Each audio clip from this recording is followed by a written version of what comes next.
These elections are being held in the country at a very crucial time because, according to us, the CPI-M and the left, India, the secular democratic Republic of India, is facing an existential threat today.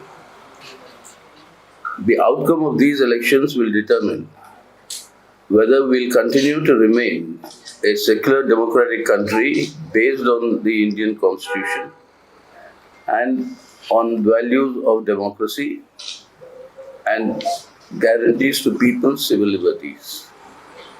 Now, this is under a very severe strain today, and in order to protect the secular democratic Republic of India, we believe it is essential that Modi and the BJP must be separated from controlling the government and the state power. And defeating them, therefore, acquires an urgency for the sake of safeguarding the character of our country. So this is the important element in this election. And that is why a singular focus of the CPI-M and the left is to bring together all secular democratic forces who are willing today to come together to safeguard our constitutional republic and all the values connected with it. Because the last 10 years we have seen a systematic assault on the four foundational pillars of our constitution. That is secular democracy, economic sovereignty, federalism, and social justice. These four pillars are being systematically assaulted, and along with it, all independent institutions, like beginning from the parliament itself, the judiciary, the Election Commission of India, they're all under severe strain, and the investigating agencies like ED and CBI have actually become the handmaidens or the political instruments of the Modi government. So in this situation, this is our appeal to the people that we have to save our country today and hence defeat the BJP. And we see that the Prime Minister keeps coming now to Kerala, making a lot of statements, saying that there is no development, no growth, but all the things that is contained in their manifesto, for instance, is based on a data that is suspect in terms of its actual worth. Various guarantees, so to speak, the guarantees of Modi. Well, first thing is, all Modi guarantees so far have been zero guarantees. Right from his entire assurance of creating 2 crore jobs a year, down to various other promises he's made down in the last 10 years, none of them have been fulfilled, not one of them. Now, one of the latest guarantees he's given is that it's a Modi guarantee that India will be the third largest economy in the world if Modi is elected for the third term.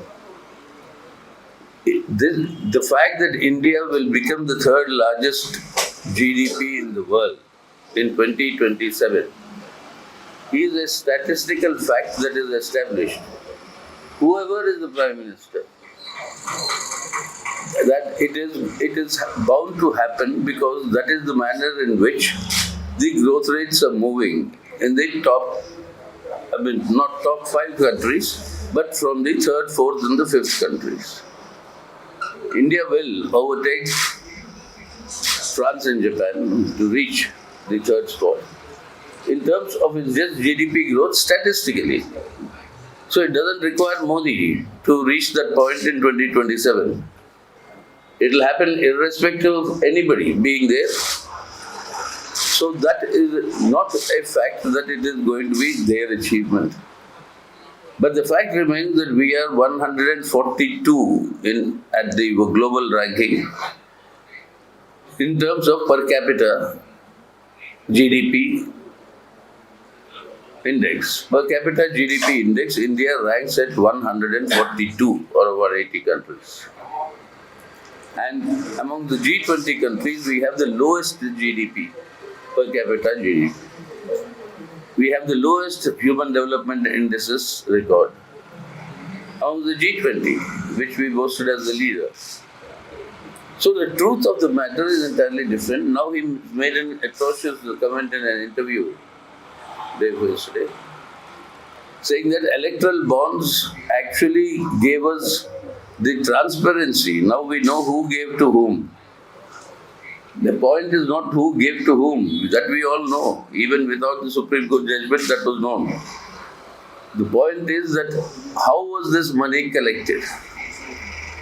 And three ways in which the BJP exercised a total mafia type of control. One was direct extortion. You have sent the investigative agencies, raid these companies. In return, when they buy electoral bonds, they give it to the BJP. These raids mysteriously stop. Secondly, the quid pro quo, that is, you give electoral bonds, in return you'll get these contracts.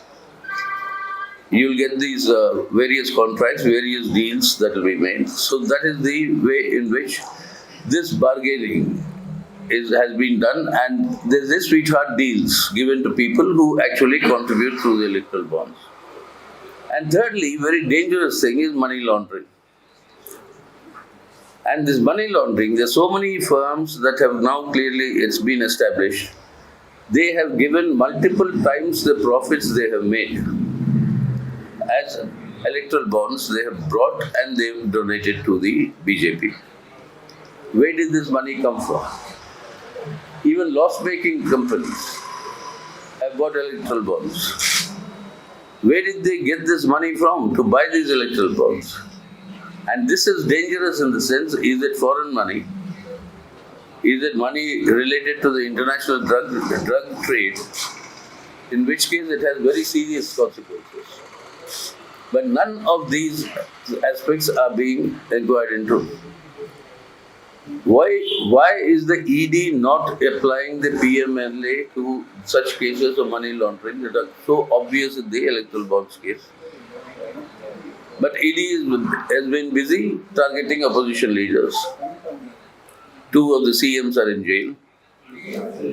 The biggest and the worst form of institutionalized corruption in independent India is occurring under this Modi government.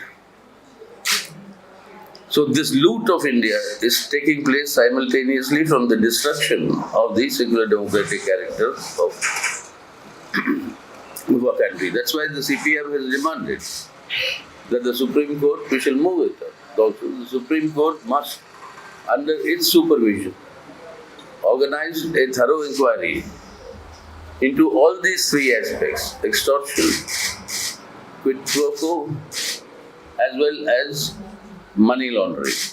These three aspects of the electoral bond scheme, this must be thoroughly probed and the culprits must be punished.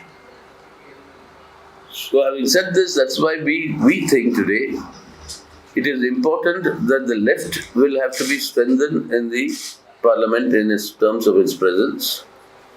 And that is because of two factors. One is for general probity in public life. The presence of the left to influence the alternate secular government. That is important, and that we have seen in the past experience. It is only then that many pro-people measures are legislated and the new laws will come. Like we had the rural employment guarantee, the right to information, the right to education, the right to food security, the right to the tribal forest lands. All these rights came during a time when the left was able to exercise that pressure on the secular democratic government then, that is the UPA-1 government. So likewise, in today's situation, this is essential. Secondly, what is essential is also because of this steadfast adherence to principles. The stronger the left, the greater the pressure for the alternate government to pursue pro-people policies and maintain probity. Because you won't find a candidate like the left defecting like many Congress leaders. Every day you have more than one Congress leader defecting from the Congress to the BJP. Either they claim under ED pressure, under CPI pressure, but whatever it is, they keep on the defecting. And today, by the time you get the full list of the BJP, people who are contesting, a majority of them would be people who come from the other parties and join the BJP and not the BJP. But the left's importance lies in that on the basis of principle politics, it's able to do this. And the last 10 years itself have shown, whether it's a question of the first party and the first party national leaders to be arrested for opposition to the CAA, it was the CPI. Whether it was a question of opposing the abrogation of Article 370 and the dissolution of the state of Jammu and Kashmir, it was the CPI-M, and I was the first national leader to actually break the Iron Curtain and enter Srinagar with the court's permission in order to meet our leader there and then bring him back home, medical treatment to Delhi. And on whether it's the question of the Bilkis Banu rape case, reversing the judgment, the CPM was one of the petitioners. Whether the question of the electoral bonds, the only political party that the Supreme Court allowed to be a petitioner was the CPIM, because it is the only party that did not accept electoral bonds and opposed the scheme right from the beginning. So the left's role in all these aspects shows that you require that principal position that has to be taken in national politics today. And stronger the left, the better it is for the country and for the people. So that is our appeal to the people of Kerala also. In 2004, when it was known that there will be an alternate government, and if the alternate government comes, a Congress-led government, the CPM will support it.